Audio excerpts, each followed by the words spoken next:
Islami Message Service. نحمده ونصلي ونسلم على رسوله الكريم أما بعد فأعوذ بالله من الشيطان الرجيم بسم الله الرحمن الرحيم قال الله تعالى في القرآن الحكيم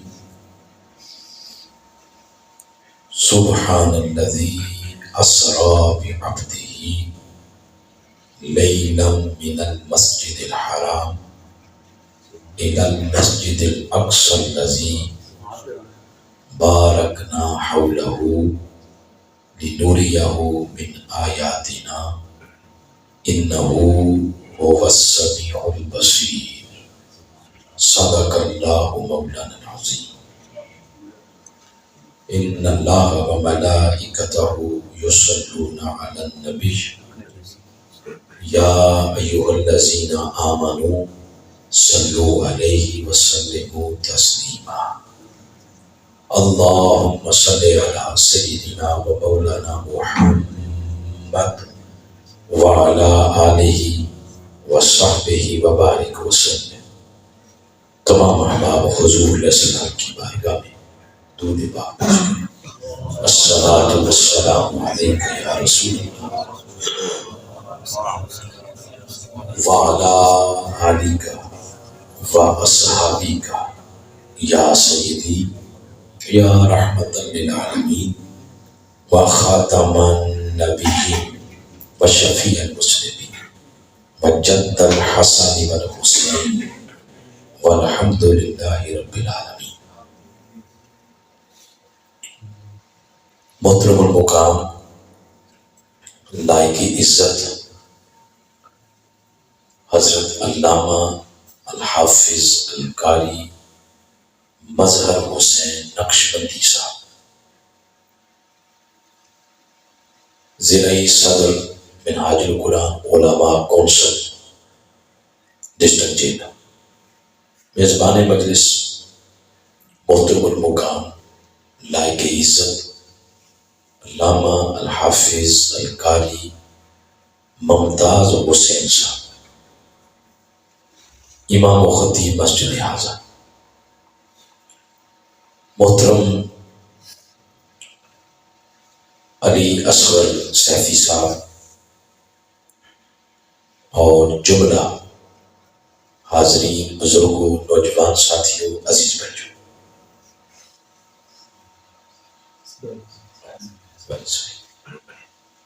اور صدر مجلس لائق عزت سید ریاض حسین شاہ صاحب دامت برکاتہ کو بلا لیا۔ اللہ کی توفیق سے آج بہت بابرکت نشست ہم سب کو نصیب ہوئی، جس نشست کا عنوان ہے حضور نبی اکرم صلی اللہ علیہ وآلہ وسلم کا عظیم معجزہ معراج۔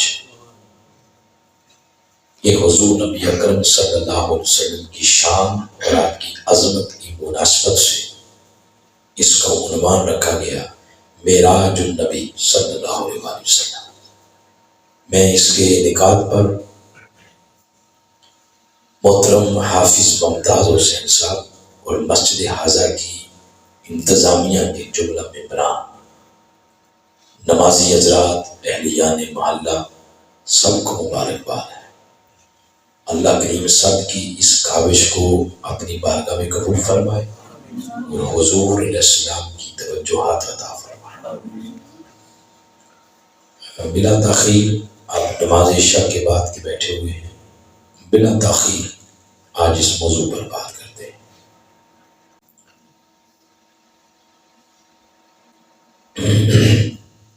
آیت کریمہ میں دوبارہ پڑھتا ہوں، میرے ساتھ اس آیت کریمہ کے الفاظ آپ سارے احباب مل کر تلاوت کریں تاکہ آیت کے الفاظ کا نور بھی دلوں کو میسر ہو۔ بلند آواز سے پڑھیں، بسم اللہ الرحمن الرحیم۔ سبحان الذی اسرا بعبدہ لیلا من المسجد الحرام الى المسجد الاقصى صدق اللہ مولانا العظیم۔ بات اپنی یہاں سے شروع کرنی ہے۔ دنیا میں اللہ کریم نے انسان کو پیدا کر کے جو بھیجا ہے، اس انسان کو اللہ کریم نے بے مہار نہیں چھوڑا، بلکہ اس کی رہنمائی کے لیے 1,24,000 نبیوں کا سلسلہ قائم کیا۔ دنیا کا کوئی گوشہ ایسا نہیں جس میں انسان نہ بستے، اور کوئی گوشہ ایسا نہیں جہاں کے رہنے والے انسانوں کے لیے اس نے کوئی تربیت کا نظام نہ بنایا۔ انبیاء آتے رہے اور آ کر قوم کو، مخلوق کو، لوگوں کو، امت کو اللہ کی وحدانیت کا درس دیتے رہے اور اللہ کی وحدانیت کی طرف بلاتے رہے۔ کئی لوگ پھر انکار کرتے تھے اللہ کے ایک ہونے کا، وہ مظاہر فطرت کو اپنا خدا سمجھتے، کوئی سورج کو اپنا خدا کہتا، کوئی چاند کو، کوئی ستاروں کو، کوئی آگ کو، کوئی بتوں کو۔ انسان کوئی ہیبت والی چیز دیکھتا تاکہ اگر کوئی بڑا درخت دیکھ لیتا اسی درخت کو اپنا خدا سمجھ لیتا، اور اپنے ہاتھوں سے بنائے ہوئے بتوں کے سامنے زمین نیاز جھکاتے۔ اللہ کریم لوگوں کے دلوں میں حق کا پیغام راسخ کرنے کے لیے پھر نبیوں کے ہاتھوں ایسے ایسے کام کرواتا، اس دور کے انسان جب ان کاموں کو دیکھتے انگشت بدل نہ رہ جاتے اور زبان حال سے یہ کہتے یہ کام انسان تو نہیں کر سکتا، تو اس نے کیسے کر لیا؟ پھر وہ سمجھتے کہ یہ جو بندہ ہے یہ ہم عام انسانوں سے افضل ہے۔ تو جب اس سے پوچھتے کہ یہ کیسے ہو گیا، وہ وقت ہوتا ہے کہ جب اللہ کا نبی پوچھنے والوں کے دلوں کو، طبیعت کو، رجحانات کو اللہ کی جانب راغب کرے۔ یہ جو کچھ تم کمال دیکھ رہے ہو یہ میرا نہیں ہے، یہ کمال کس کا ہے؟ میرے رب کا ہے، اللہ کا ہے۔ یوں معجزہ حق کا پیغام پہنچانے میں مدد کرتا۔ بڑے بڑے نبیوں کو اللہ پاک نے معجزات دیے، اور معجزات دینے میں آپ قرآن پاک پڑھ لیں، جہاں کہیں بھی نبیوں کے معجزات لکھیں ایک چیز کامل ملے گی کہ جس نبی کو بھی معجزہ دیا جاتا اس کے پیچھے یہ چیز ضرور نظر آئے گی کہ معجزہ اس دور کی جو ٹاپ کا فن ہوتا اور صنعت ہوتی اس کی مناسبت سے ہوتا تھا۔ جس شہر کو لوگ اس وقت سمجھتے کہ اس شعبے میں، اس فن میں، اس صنعت میں کوئی بندہ کامل مہارت رکھتا ہے تو اس کی بڑی عزت کی جاتی، وہ اللہ اپنے نبیوں کو معجزہ بھی اسی صنعت کی مناسبت سے دیتا۔ مثلاً اگر ایک مثال دے دوں، داؤد علیہ السلام کا ذکر پڑھیں آپ قرآن میں۔ داؤد علیہ السلام کے زمانے میں لوہے کی صنعت بڑے عروج پر تھی۔ لوہے سے نت نئے ہتھیار بنانا، لوہے سے نت نئی چیزیں بنانا، اس دور کی یہ جو انجینئرنگ ہے لوہے والی، یہ عروج پر تھی۔ اور ایسے ایسے ڈیزائن، ایسے یہ آپ کے دروازے ہو گئے، تلواریں ہو گئی، ہتھیار ہو گئے، ایسے ایسے ڈیزائنوں کے ساتھ بنائی جاتی کہ دیکھنے والوں کی عقل دنگ رہ جاتی کہ انسان بھی ایسا کر سکتا ہے۔ اور جو شخص اس شعبے میں مہارت رکھتا لوگ اس کو عزت کی نگاہ سے دیکھتے تھے۔ اللہ کریم نے اسی سنت کی مناسبت سے داؤد علیہ السلام کو معجزہ دیا۔ وہ خود فرماتا ہے وَأَلَنَّا لَهُ الْحَدِيدَ، کہ حدید کہتے ہیں لوہے کو۔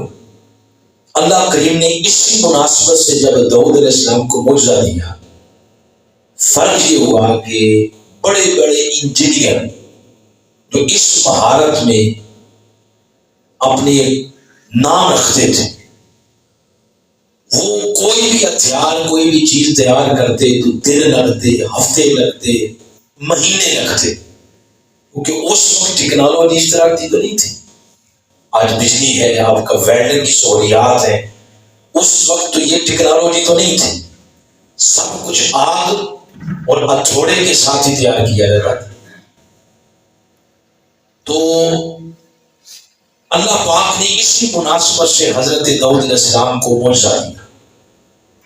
فرق یہ تھا کہ فیکٹریاں، کارخانے اور انجینئر کسی شے کو تیار کرتے تو ہفتے لگ جاتے، لیکن داؤد علیہ السلام کو جو اللہ نے معجزہ دیا کہ جو ہی لوہا داؤد علیہ السلام کے ہاتھ میں آتا اتنا نرم ہو جاتا، اتنا نرم آگ میں ڈالے بغیر، جدھر جدھر داؤد علیہ السلام کے ہاتھوں کی انگلیاں مڑتی چلی جاتی لوہا ادھر ہی مڑتا چلا جاتا۔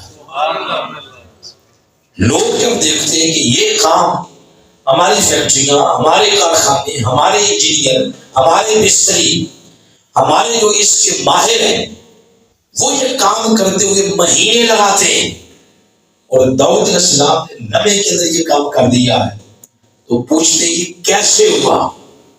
اس وقت پوچھنے والوں کے دلوں کے اندر رب کی وحدانیت کا پھر وہ بیج لگاتے۔ وہ فرماتے ہیں کہ لوگوں جو کمال تو میرا دیکھ رہے ہو، یہ میرا کمال نہیں، یہ در حقیقت اس ایک رب کا کمال ہے جس رب کی وحدانیت کی میں تمہیں دعوت دے رہا ہوں۔ تو آپ نے دیکھا معجزہ اس دور کے فن کی مناسبت سے اللہ اپنے نبیوں کو دیتا تاکہ لوگوں تک توحید کا پیغام پہنچانے میں معجزہ نبی کی مدد کرے، اور لوگوں کو توحید کا پیغام قبول کرنے میں جو معجزہ ہے وہ لوگوں کی مدد کرے۔ اسی طرح اب قرآن پاک میں موسیٰ علیہ السلام کا ذکر پڑھے۔ موسیٰ علیہ السلام کے زمانے میں جو چیز عروج پر تھی وہ تھا جادو۔ بولے کیا تھا؟ جادو ٹونا۔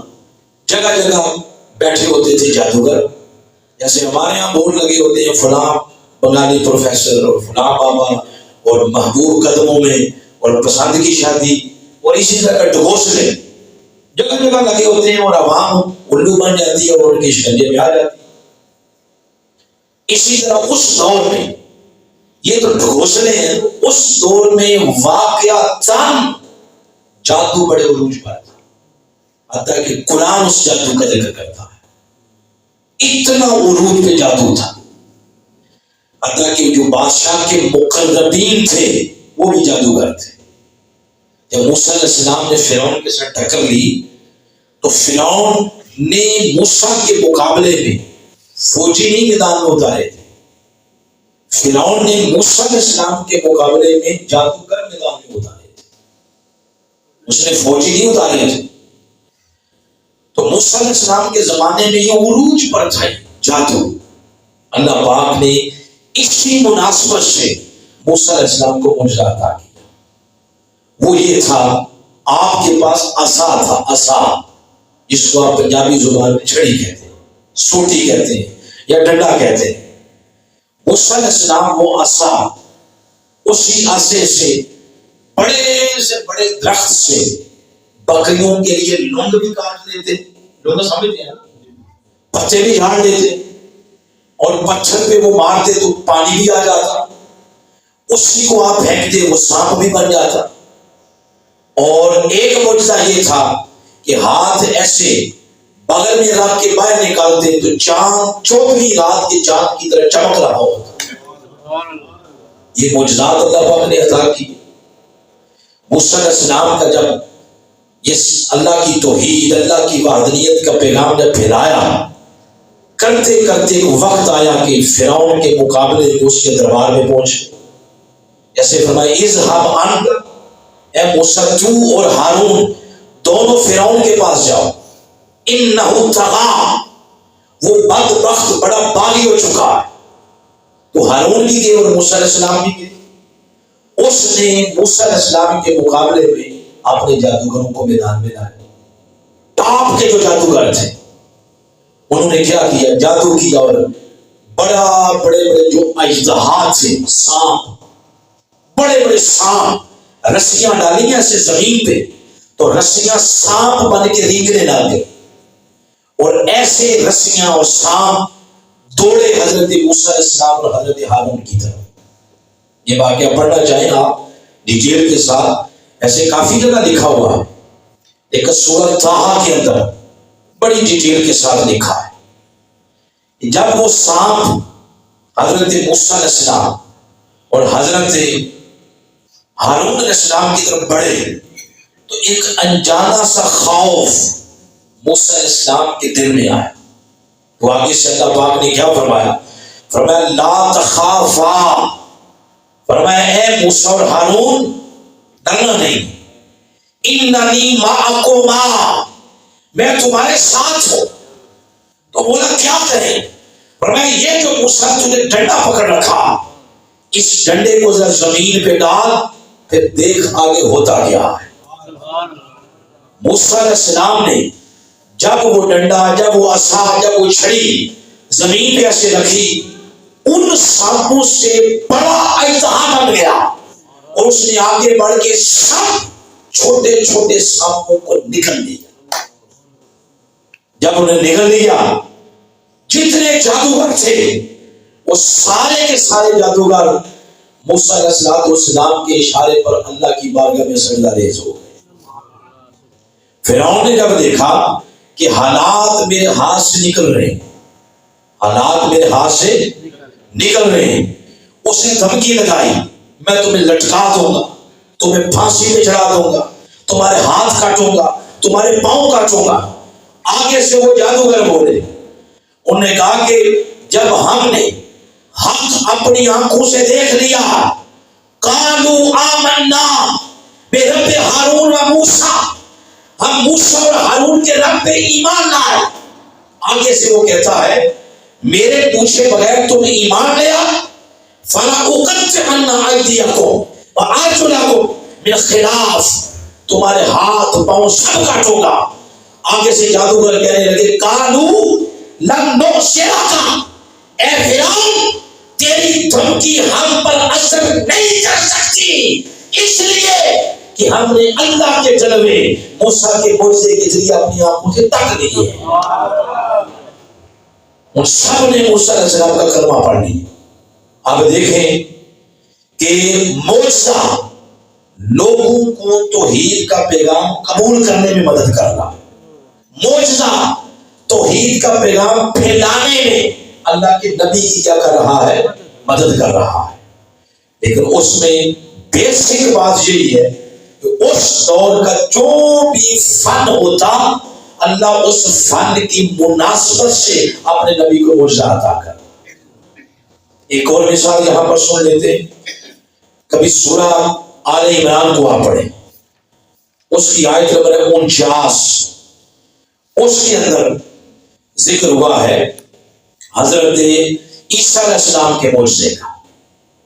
عیسیٰ علیہ السلام کے زمانے میں جو فن بڑے عروج پر تھا وہ تھا طب۔ بولیے کیا تھا؟ طب۔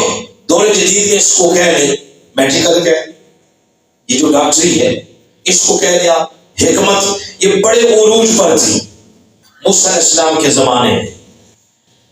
بڑے بڑے حکما جگہ جگہ بیٹھے ہوتے اور ایسی ٹاپ کی انہوں نے میڈیسن بنا رکھی تھی کہ موت کے کنارے پر گئے ہوئے مریض کو وہ پڑیا دیتے تو واپس لے آتے تھے. مگر اس زمانے میں بھی دو مرض لا علاج تھے. ایک کوڑ کا مریض، دوسرا برس کا مریض، دو اور تیسرا مادر زاد اندھے. یہ تین بیماریوں کا کوئی علاج نہیں تھا. جیسے ہمارے یہاں کہتے ہیں کینسر کا علاج، ایسے ہی ہے. یا اس طرح کوئی بیماریاں آتی ہیں تو کہتے ہیں لا علاج بیماری، اس کا کوئی علاج نہیں. اور کوئی کینسر کا سن لے، ہو سکتا بیماری سے نہ مر جائے، خوف سے مر جائے.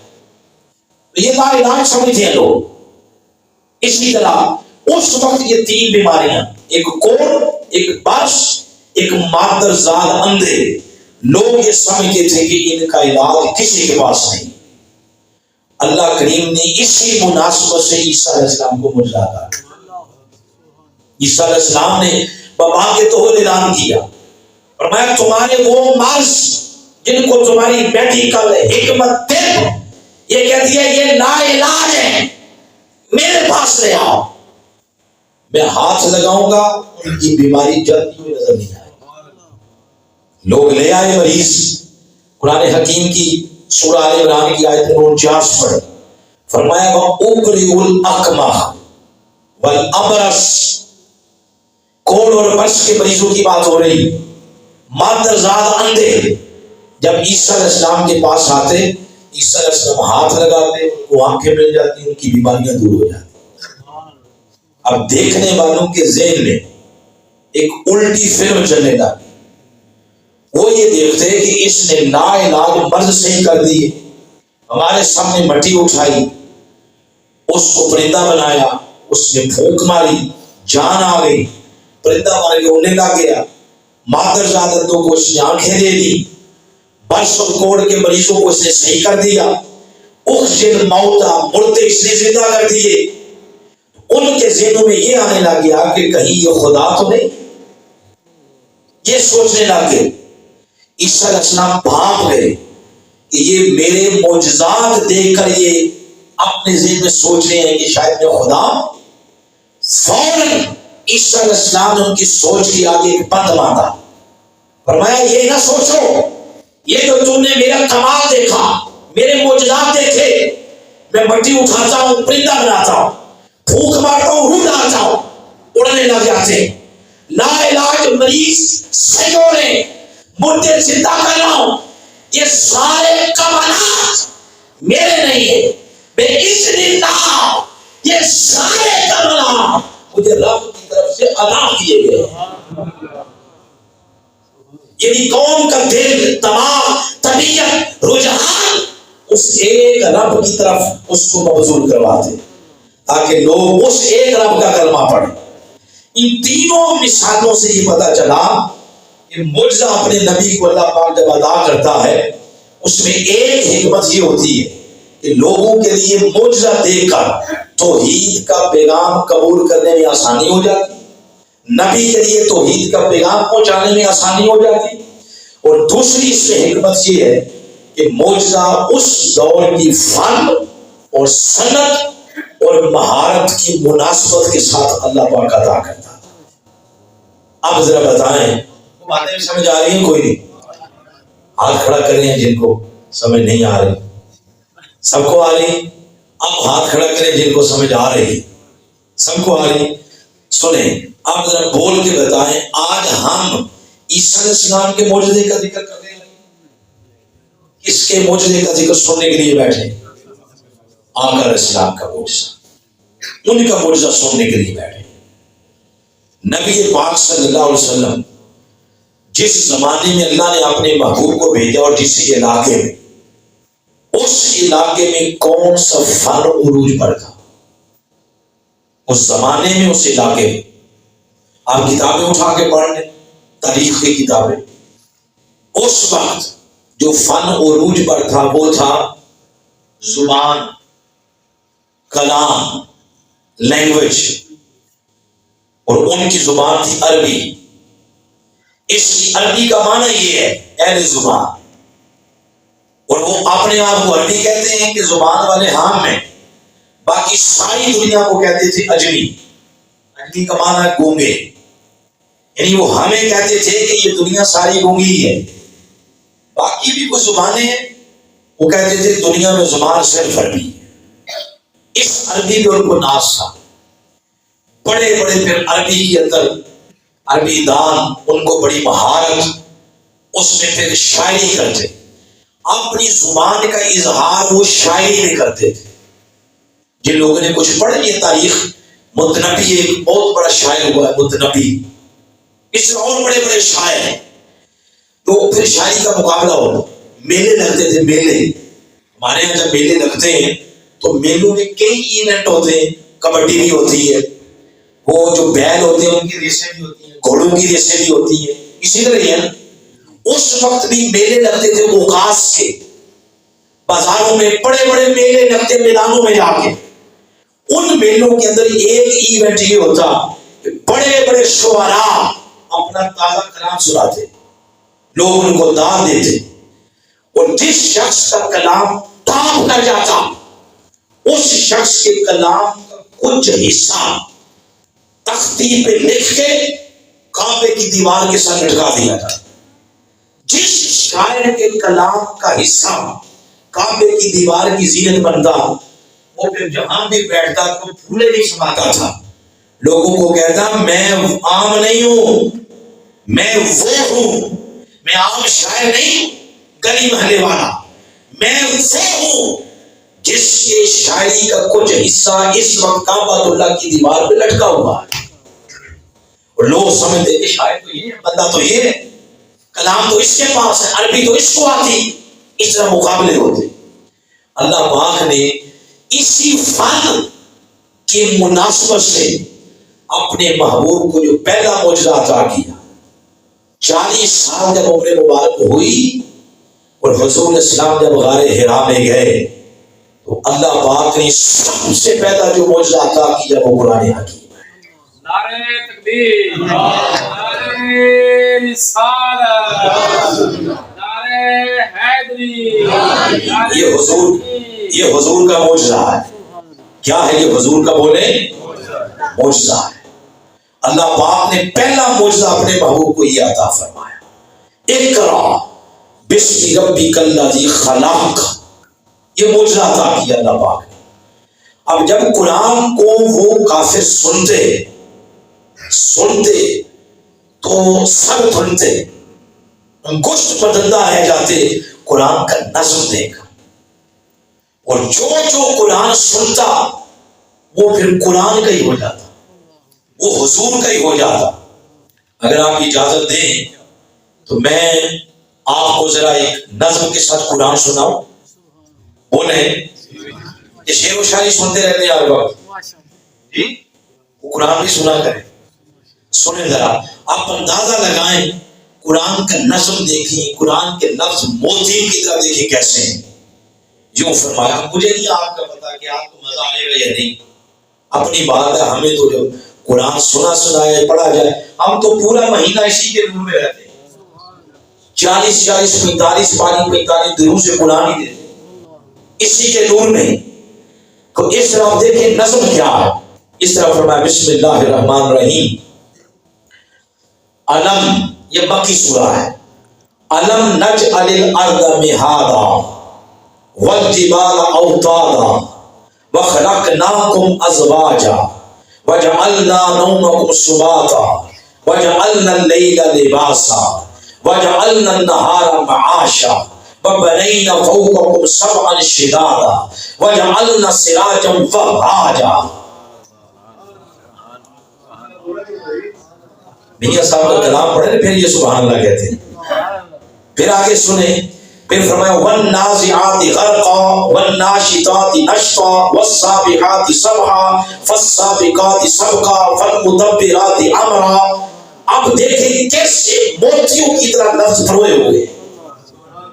پھر آگے سنیں، فرمایا اذا الشمس كورت واذا النجوم انكدرت واذا الجبال سجرت واذا العشار عطلت واذا الوحوش حشرت واذا البحار سجرت واذا النفوس صفت. ایک ایک لفظ جب مکہ کے کافر سنتے، جو سنتا وہ مصطفیٰ کی زلفوں کا وسیع ہو جاتا۔ مکے کے کھڑبینچ اور مکے کے سرپنچ انہوں نے جب دیکھا کہ اسلام کا جو دائرہ ہے اس میں وسعت آ رہی، جو سنتا ہے وہ مصطفیٰ کا ہو جاتا ہے، انہوں نے پروپیگنڈا شروع کیا، بڑے بڑے شعراء کو پیسے دیے۔ اس وقت کا میڈیا یہی تھا، اس وقت کا جو میڈیا تھا نا، میڈیا وہ شعراء ہی تھے۔ اس کا مطلب ہے میڈیا ہر دور میں بکتا آیا، آج چینل کی صورت میں، صحافیوں کی صورت میں، ریٹ ہے ان کے، پیسہ لگائے خرید لیں، جو پیسہ لگائے ان کی زبان خرید لو، ان کی ان کا قلم خرید لو، 5 منٹ میں یہ ماحول بنا دیں گے پاکستان میں کیا ہوگا۔ پیسہ لگائے پورے ملک میں عام کر دیں گے، مہنگائی بہت زیادہ، پیسہ لگائے سارے چپ ہو جائیں گے، مہنگائی کوئی نہیں ہے۔ گویا ہر دور میں میڈیا بکا، اس دور کا میڈیا یہ تھا، شعراء پیسے لگے ان پر، ان کو آفر کی گئی، جگہ جگہ پہ بیٹھ کے لوگوں میں پروپیگنڈا کرو کہ یہ اللہ کا کلام کوئی نہیں ہے، یہ رات کو خود بیٹھ کے گھڑتے ہیں۔ حضور کے بارے میں فرمایا، اب وہ جگہ جگہ بیٹھ کے لوگ پروپیگنڈا شروع کر دیا کہ یہ کوئی نہیں اللہ کا کلام، یہ رات کو بیٹھ کے خود گھڑتے ہیں۔ جب یہ بات ہوئی تو فرمایا محبوب آپ نے پریشان نہیں ہونا، جواب ہم دیں گے، آپ نے پریشان نہیں ہونا۔ اللہ پاک نے قرآن میں 3 چیلنج کی، کتنے؟ 3۔ فرمایا اگر انسان تمہارے بقول، اس بات کو سمجھنا، تمہارے بقول کہ یہ آقا اسلام کے بارے میں کہ یہ رات کو بیٹھ کے خود لکھتے ہیں، گھڑتے ہیں، تو تمہارے بقول اگر انسان لکھ سکتا ہے تو تم بھی تو انسان ہو، عقل تمہیں بھی تو دی ہے، تم عقل جڑاؤ، قلم چلاؤ، راتوں کو جاگو، رات دن ایک کرو۔ تمہیں میرا چیلنج ہے، اس کتاب کے مقابلے میں کوئی کتاب لکھ کے دکھا دو۔ اللہ نے چیلنج کر دیا۔ یہ بات پہلے آپ نے سنی ہوئی ہے نا جی، کتنے چیلنج کیے؟ 3۔ 6 مہینے لگ گئے، 6 مہینے اس چیلنج کا جواب نہ دے سکے۔ اب جو جگہ جگہ یہ کہتے تھے کہ یہ پروپیگنڈا ہے، اب وہ خود چھپا رہے تھے۔ لوگ پوچھتے بھائی تم کہتے ہو کہ انسان کا کلام ہے، تو تم بھی تو بڑے بڑے شاعر ہو۔ انہوں نے خود کہہ دیا کہ اس کے مقابلے میں ذرا کوئی کتاب لکھ کے تو لاؤ۔ تو اب اللہ نے کیا کیا؟ اللہ نے فرمایا محمود کے لکھ کے نہیں لائیں گے، لیکن ایسا نہ ہو کہ یہ کہتے پھرے کہ اتنی جلدی کتاب کے مقابلے میں کتاب تو نہیں آ سکتی۔ تو اللہ پاک نے اپنے چہرے کو تھوڑا سا ہلکا کر دیا، اس پہ لچک دی، فرمایا محبوب میرے بتاؤ کہ چلے کتاب نہیں، اس قرآن کی کسی ایک سورت کے مقابلے میں کوئی ایک سورت نہیں ہے۔ 6 مہینے گزر گئے، سورت نہ لا سکے۔ پھر فرمایا اور ہلکا کر دیا، 10 آیتیں اس قرآن کی 10 آیتوں کے مقابلے میں لے نہ لا سکے۔ گویا جو اللہ پاک نے اپنے محبوب کو پہلا معجزہ دیا، اس وقت کے تاپ کے بڑے بڑے شعراء جن کو اپنے قلم پہ ناز، اپنی زبان پہ ناز، اپنے سوچنے پہ ناز، اپنی ذہانت پہ ناز، ان کی ذہانت، ان کا قلم، ان کی شاعری، ان کی عربی زبان پہ گرے، یہ ساری جواب دے گئی اور مصطفیٰ کے پہنچنے نے اپنا آپ بنوا دیا۔ مان گئے یہ کلام انسان کا نہیں ہے، یہ کلام انسان کو پیدا کرنے والے رب کا ہے۔ یہ حضور اسلام کا معجزہ میرا ہے۔ پھر اللہ پاک نے اور بھی بڑے معجزے دیے۔ کئی لوگ آ کے عرض کرتے حضور ہمارا کنواں کڑوا ہے، بور کروایا، یہ کنواں کھدوایا ہے تو پانی حضور کڑوا نکل آیا ہے۔ تو حضور اسلام تشریف لے جاتے، لعاب دہن پھینکتے، اس میں دھوپ مبارک اپنا کڑوا کنواں میٹھا ہو جاتا۔ جنگوں کے اندر اگر کسی کا بازو کٹ جاتا تو لٹکے ہوئے بازو لے کے آ جاتے، آقا لعاب دہن لگاتے، کٹے بازو چھوڑ دیتے۔ کوئی نکلی آنکھیں لے کے آیا ہتھیلی پہ. کسی آدمی نے کہا حضور آنکھ نکل گئی ہے. فرمایا بتاؤ آنکھ چاہیے یا جنت؟ وہ آگے سے عرض کرتا حضور یا نکال دیں جنت بھی دے دیں آنکھ بھی دے دیں. لوہا میں دہن لگا دیں آنکھ دے دیتے آقا علیہ السلام. یہ معجزات تھے آقا کے. حتیٰ کہ آقا علیہ السلام یہ بھی بتا دیتے کہ پیٹ میں کیا ہے، بچہ ہے یا بچی ہے. حتیٰ کہ حضور علیہ السلام نسب درست کرتے تھے. ایک دن نماز فجر پڑھی حضور علیہ السلام نے، تو فجر پڑھ کے آپ بیٹھے، کسی نے کھڑے ہو کے سوال کیا اور سوال ایسا تھا جو حضور علیہ السلام سے نہیں کرنا چاہیے، نامناسب سوال اس نے کر دیا. تو حضور علیہ السلام کی طبیعت مبارکہ متغیر ہو گئی. آپ ممبر پر بیٹھے اور یہ اعلان کیا اور میں سلونی، آج پوچھو مجھ سے، اما شئتم، جو من میں آتا ہے پوچھو، جو جی میں آتا ہے پوچھو. لوگ پوچھتے گئے میرے آقا بتاتے گئے. حتیٰ کہ سیدنا فاروق اعظم رضی اللہ تعالیٰ عنہ فرماتے ہیں ایک بندہ ایسا بھی کھڑا ہوا، اس نے کہا لوگ ایسے ہی تانے دیتے رہتے ہیں مجھے میرے والد کے بارے میں کہ تیری ولدیت کے خانے میں جو نام لکھا جاتا ہے وہ تیرا والد نہیں ہے. تو حضور کی زبان سے کبھی جھوٹ نہیں نکلتا. آج ذرا اپنا نسب ہی میں درست کروا دیتا ہوں. وہ کھڑا ہوا، اس نے پوچھا حضور میرا والد کون ہے؟ اب یہ بتائیں، یہ پرسنل معاملات ہوتے ہیں، اللہ جانتا ہے، ہم بھی جانتے ہیں، کوئی تیسرے بندے کو نہیں پتا. حضور صلی والسلام نے اس مجلس میں فرما دیا تجھے پریشان ہونے کی ضرورت نہیں ہے، تیرا والد وہی ہے جو تیری ولدیت کے خانے میں لکھا جاتا ہے. اس کا نسب درست کر دیا. یہ حضور کے معجزات ہیں. اب زمانہ دیکھے 14 صدیاں گزر گئی اور ایسا نہیں ہے کہ صرف وہی زمانہ حضور کا تھا. یہ جو ہم کہتے ہیں تاجدار ختم، کیسے دکھاتے ہیں؟ نعرہ لگائیں ذرا. یہ بات سنیں، یہ صرف تحریک لبیک کا نعرہ نہیں ہے، یہ ہر اس بندے کا جس نے پڑھا ہے لا الہ الا اللہ محمد رسول اللہ. لگائیں ذرا، کیا ہے اس کا کیا مطلب؟ ختم نبوت. ختم نبوت کا معنی یہ ہے سب زمانے مصطفیٰ کے. سب زمانے کس کے ہیں؟ مصطفیٰ کے. کوئی ایک زمانہ ایسا نہیں جو زمانہ مصطفیٰ کی مہر نبوت کے ساتھ خالی ہو. حتیٰ کہ قیامت والا دن جو 50,000 سال کا دن ہے، خدا کی عزت کی قسم سب نبیوں کی نبوت کے صورت مان پڑ جائیں گے.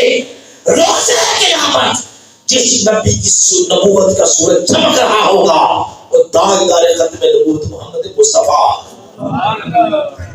وہ دن بھی مصطفیٰ کی نبوت کے اندر ہوگا.